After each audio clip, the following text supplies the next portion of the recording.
عید الفطر کی نماز کا مکمل طریقہ۔ دوستو، اگر آپ عید الفطر کی نماز کا مکمل طریقہ جاننا چاہتے ہو تو آپ بالکل صحیح ویڈیو پر آئے ہو۔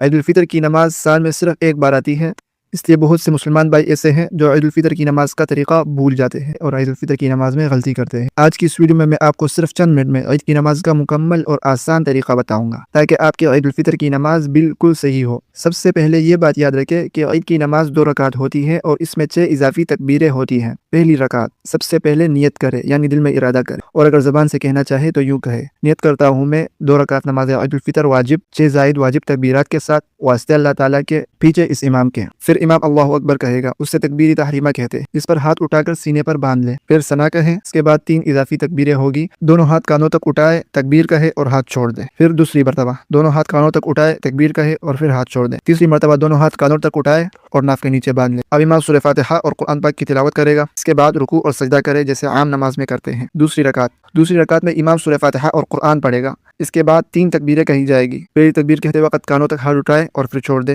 دوسری تکبیر کہتے وقت کانوں تک ہاتھ اٹھائے پھر چھوڑ دے۔ تیسری تکبیر کہتے وقت کانوں تک ہاتھ اٹھائے اور پھر چھوڑ دے۔ پھر چوتھی تکبیر کہہ کر سیدھا رکوع میں چلے جائے، کانوں تک ہاتھ نہ اٹھائے۔ اس کے بعد نماز مکمل کرے اور سلام پھیرے۔ ایک اہم بات، نماز ختم ہونے کے بعد امام خطبہ دے گا، اس خطبے کو خاموشی سے سننا سنت ہے، اس لیے جلدی مسجد سے نہ جائے۔